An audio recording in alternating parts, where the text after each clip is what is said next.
আচ্ছা, কখনো খেয়াল করে দেখেছেন একদিক দিয়ে পৃথিবীটা ভীষণ বাস্তব একটা গতিতে চলছে, আবার অন্য দিক দিয়ে একটা স্বপ্নের মতো ব্যাপার।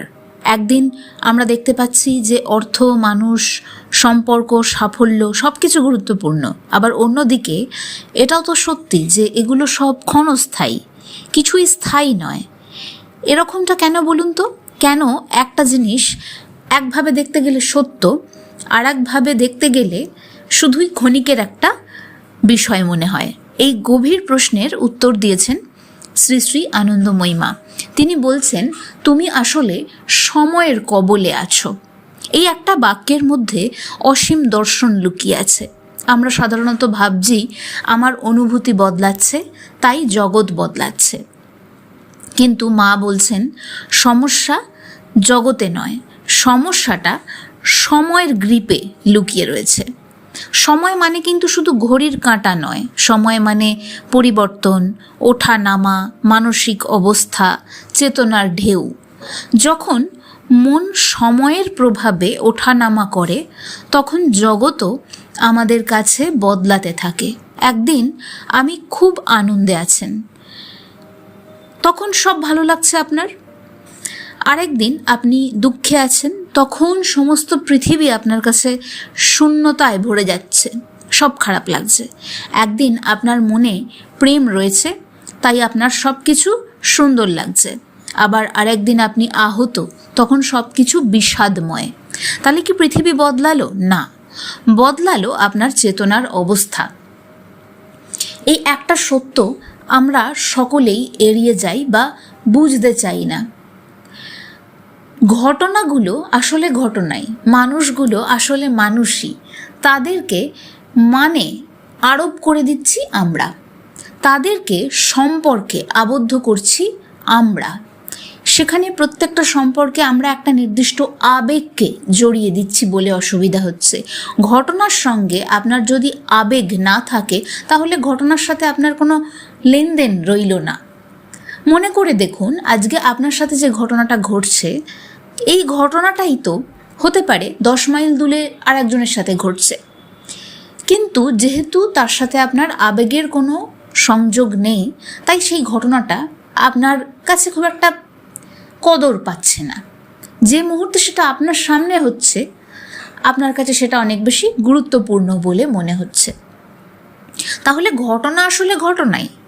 তাহলে ঘটনাগুলোকে আমরা যেভাবে আবেগের সঙ্গে জড়িয়ে ফেলছি, সমস্যাটা সেইখানে তৈরি হয়ে যাচ্ছে।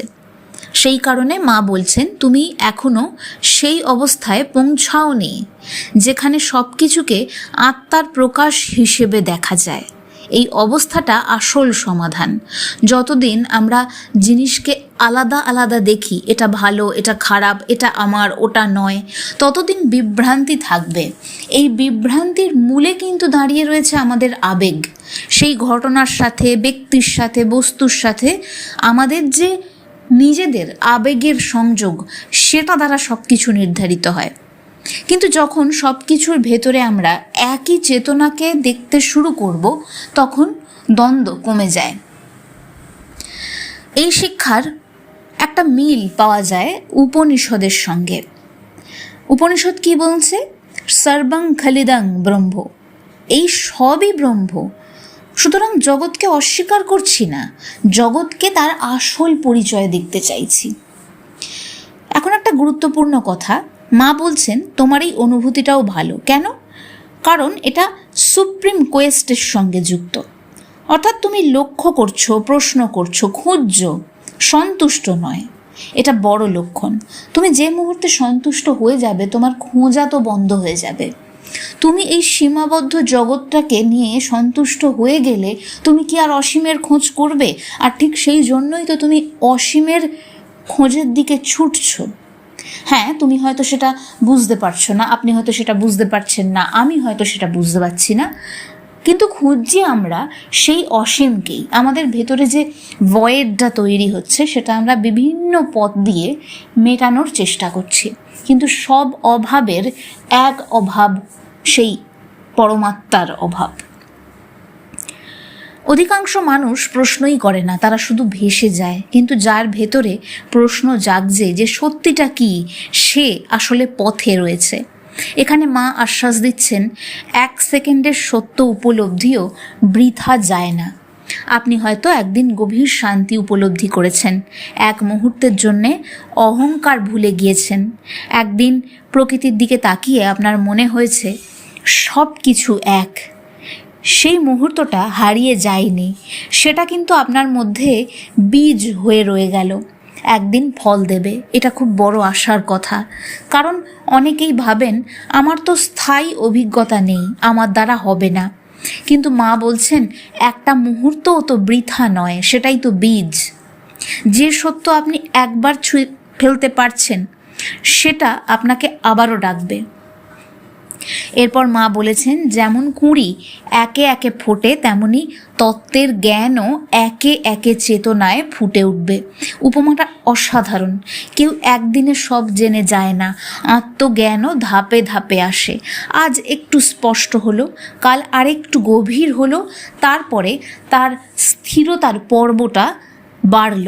তাই তাড়াহুড়ো নয়, ধারাবাহিকভাবে সব কিছু করতে হবে।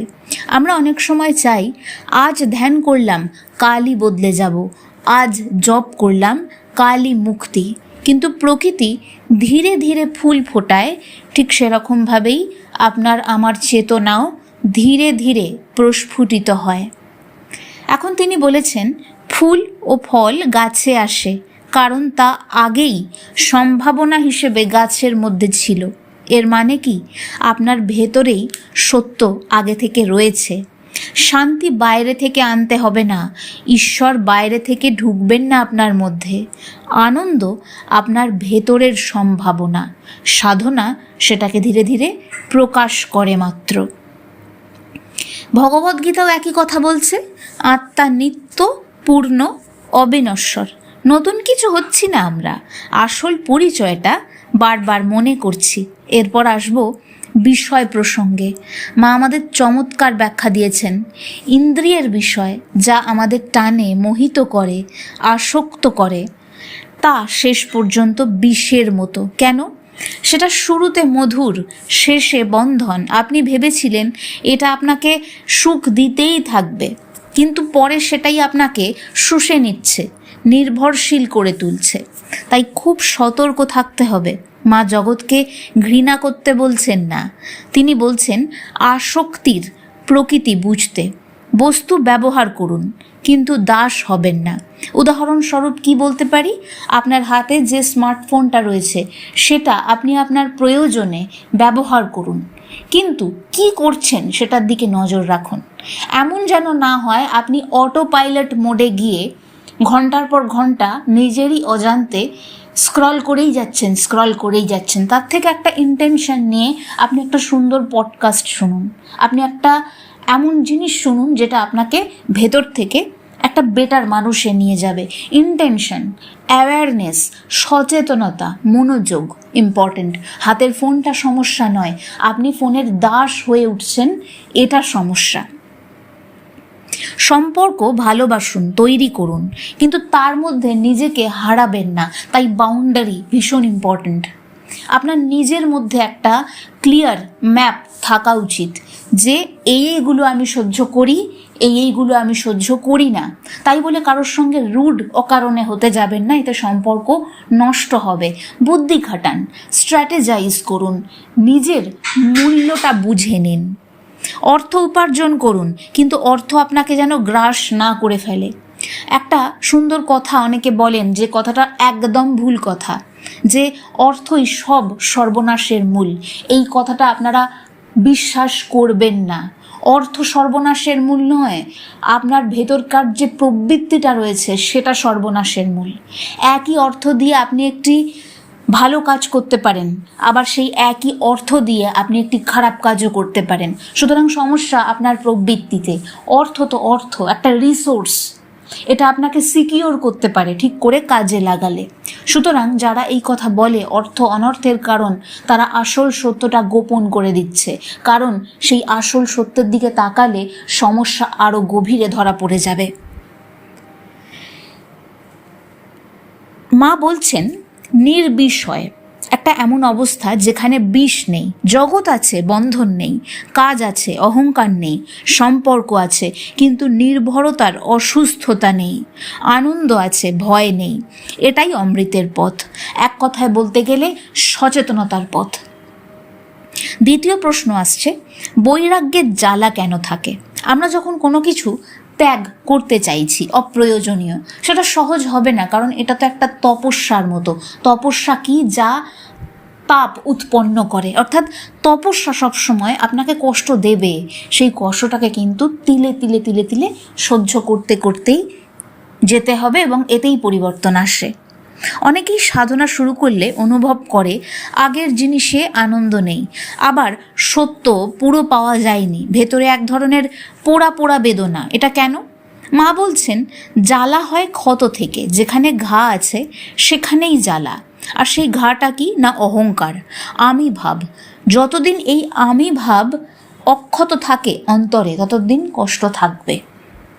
এই কথাটা গভীর। আমরা ভাবছি কি কষ্টের কারণ বাইরের মানুষ, পরিস্থিতি, ভাগ্য, কিন্তু না, সেগুলো একটা ঘটনাই, সেই মানুষগুলো একটা মানুষই। কি মা দেখাচ্ছেন মূল ক্ষতটা রয়েছে ভেতরে। অহংকার আঘাত পায় তাই কষ্ট হয়, প্রত্যাশা ভাঙে তাই জ্বালা হয়, নিজস্ব ধারণা ভেঙে যায় তাই দুঃখ হয়। তাহলে কি এই জ্বালাটা খারাপ? সবসময় নয়।